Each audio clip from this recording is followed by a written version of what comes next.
SM একাডেমিতে সকল fourth সেমিস্টারের শিক্ষার্থীদের জানাই আন্তরিক শুভেচ্ছা এবং অভিনন্দন।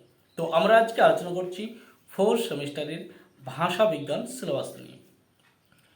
তো আমরা মেজর 5 এবং মাইনর 4 এর দুটো সিলেবাস কিন্তু আমরা এই ভিডিওর মাধ্যমে আলোচনা করে দিচ্ছি। তো তোমরা বিগত যে থার্ড সেমিস্টারের পরীক্ষা দিয়েছো, আশা করি সকলেই কিন্তু খুব ভালোই কিন্তু প্রশ্ন কিন্তু কমন এসেছিল। আমরা দেখলাম আমাদের ভিডিওর মাধ্যমে যে প্রশ্নগুলো আমরা আপলোড করেছিলাম প্রশ্নগুলো, সেগুলোর থেকে সমস্ত প্রশ্নই কিন্তু এসেছিল। যে সমস্ত শিক্ষার্থীরা আমাদের থার্ড সেমিস্টারের সমস্ত প্রশ্ন এবং উত্তর দেখেছিল তারা কিন্তু অনেক কিন্তু কমন কিন্তু পেয়েছিলে। আমরা আজকে তোমাদের ভাষা বিজ্ঞান ফোর্থ সেমিস্টার এবং মেজর 5 মাইনর 4 এই দুটো সিলেবাস কিন্তু আমরা তোমাদের কিন্তু এই ভিডিওর মাধ্যমে আলোচনা করে দিচ্ছি। তো প্রথম থেকে শেষ পর্যন্ত পুরো ভিডিওটা দেখবে। যদি কোনো ভিডিও যদি তোমরা বাকি বা কেটে কেটে থাকো তাহলে কিন্তু তোমাদের কিন্তু সমস্যা হবে। আর তোমরা যে সমস্ত শিক্ষার্থীরা আমার চ্যানেলের মধ্যে রয়েছো তারা অবশ্যই বুঝতে পারছো কীরকম কমতি। আর যে সমস্ত শিক্ষার্থীরা এখনও পর্যন্ত আমাদের চ্যানেলটি পায়নি তাদেরকে অবশ্যই তোমাদের বন্ধুদের ফেসবুক গ্রুপ বা হোয়াটসঅ্যাপ গ্রুপ বা ইনস্টাগ্রাম যেখানে যা আছে সেখানে তোমাদের তাদেরকে শেয়ার করে দাও, যাতে তোমাদের দ্বারা তারা কিন্তু উপকৃত হয়ে যায়। চলো ভিডিওটা যাতে ছোটো হয় সেদিকে খেয়াল রেখে কিন্তু আমরা ভিডিওটা আলোচনা করছি। তোমাদের প্রথমেই আমরা আলোচনা করেছি নম্বর বিভাজন। তোমাদের কিন্তু নম্বর বিভাজন কিন্তু 50 নম্বরের পরীক্ষা হয় এই পেপারটি। 2, 5 এবং 10 নম্বরের পরীক্ষা হবে তোমাদের এই পেপারটি মেজর 5 এবং মাইনর 4 এই দুটো কিন্তু। তোমরা কিন্তু ইন্টারনাল পরীক্ষা হয় 10 নম্বর, সেটা কিন্তু বিগত পরীক্ষা কিন্তু দেখেছিলে ইন্টারনাল 10 নম্বর কলেজে নিজের কলেজেও হয় এবং 40 নম্বর পরীক্ষাটা হয় কিন্তু অন্য কলেজে। যে পরীক্ষাটি তোমরা কিন্তু 2, 5 এবং 10 নম্বরের মধ্যে কিন্তু বিভাজন হয়।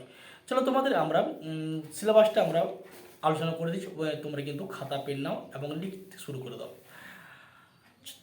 চলো 1 নম্বর দেখো, তোমাদের মিনিমাম 4টি অধ্যায় বা 4টি ইউনিট যেটাই বলো কিন্তু ভাগ করা হয়েছে। প্রত্যেকটি থেকে অধ্যায় থেকে একটি করে বড় প্রশ্ন এবং একটি করে 5 নম্বর কিন্তু প্রশ্ন থেকে।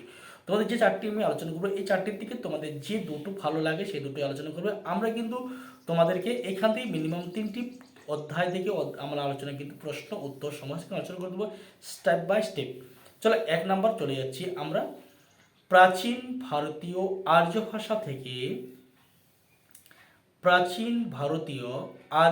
ভাষা থেকে নব্য ভারতীয় আর্য ভাষার উদ্ভব ও ক্রমবিকাশ। 1 নম্বর। 2 নম্বর চলে যাচ্ছি আমরা বাংলা ভাষার উদ্ভব ও ক্রমবিকাশ। 3 চলে যাচ্ছি আমরা ধ্বনি তত্ত্ব। 4 চলে যাচ্ছি আমরা রূপ তত্ত্ব। একে হচ্ছে আমাদের আরও বলে দিই আমরা প্রাচীন ভারতীয় আর্য ভাষা থেকে নব্য ভারতীয় আর্য ভাষার উদ্ভব ও ক্রমবিকাশ। 2 নম্বর চলে যাচ্ছি আমরা বাংলা ভাষার উদ্ভব ও ক্রমবিকাশ। 3 হচ্ছে আমাদের ধ্বনি তত্ত্ব। 4 হচ্ছে আমাদের রূপ তত্ত্ব। এই 4টি আছে। এই 4টির মধ্যে থেকে তোমাদের যে কোনো দুটো যেটি ভালো লাগবে সে দুটোকে ভালো করে পড়বে, তাহলেই কিন্তু তোমরা কিন্তু কমন পেয়ে। এই 4টি পড়ার কোনো প্রয়োজন নেই। হয়তো তোমাদের ভালো লাগতে পারে প্রাচীন ভারতীয় আর্য ভাষা থেকে নব্য ভারতীয় আর্য ভাষা, আর বাংলা ভাষার উদ্ভব ও ক্রমবিকাশ বা ধ্বনিতত্ত্ব। পরবর্তী যা 4টি টপিক বললাম, 4টি টপিক থেকে যেগুলো তোমরা কিন্তু দুটো টপিক বেছে নাও, দুটো টপিক থেকে কিন্তু তোমরা কিন্তু প্রশ্ন পড়লেই কিন্তু সমস্ত জিনিসই কমন পেয়ে যাবে। আমরা কিন্তু তোমাদের এই 4টির থেকে 3টি প্রশ্ন মানে 3টি অধ্যায় বা তোমাদের প্রাচীন ভারতীয় আর্য ভাষা নব্য থেকে প্রাচীন ভারতীয় ভাষা থেকে নব্য ভারতীয় আর্য ভাষার উদ্ভব ও ক্রমবিকাশ, এখান থেকে কিন্তু 5 এবং 10 নম্বর প্রশ্ন লিখিয়ে দেবো। বাংলা ভাষার উদ্ভব ও ক্রমবিকাশ এখান থেকেও কিন্তু আমরা 5 এবং 10 নম্বর উত্তর লিখিয়ে দেবো। ধ্বনিতত্ত্ব এখান থেকে কিন্তু আমরা 5 এবং 10 নম্বরে কিন্তু উত্তর লিখিয়ে দেবো। যে কোনো দুটো তোমরা কিন্তু বেছে নিবে। পরীক্ষার অনেক এখনও দেরি, তাই আমরা তোমাদেরকে স্টেপ বাই স্টেপ যদি প্রত্যেকটা ভিডিও আমাদের দেখো, আশা করি ভিডিওর জন্য কোনো অপেক্ষা বা টিউশন পড়ার জন্য কোনো দরকার নেই। আমাদের প্রত্যেকটি ভিডিও যদি তোমরা দেখে যাও তাহলে কিন্তু তোমরা কিন্তু অনেক উপকৃত হয়ে যাবে।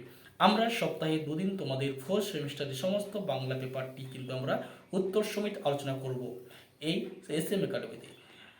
আশা করছি তোমরা সমস্ত জিনিসই বুঝতে পারছো। আমরা ভাষা বিজ্ঞান সেমিস্টার 4 মেজর 5 এবং মাইনর 4 সিলেবাস তোমাদের কিন্তু আলোচনা কিন্তু অলরেডি করে দিলাম। প্রথম থেকে পুরো ভিডিওটা দেখে নেবে।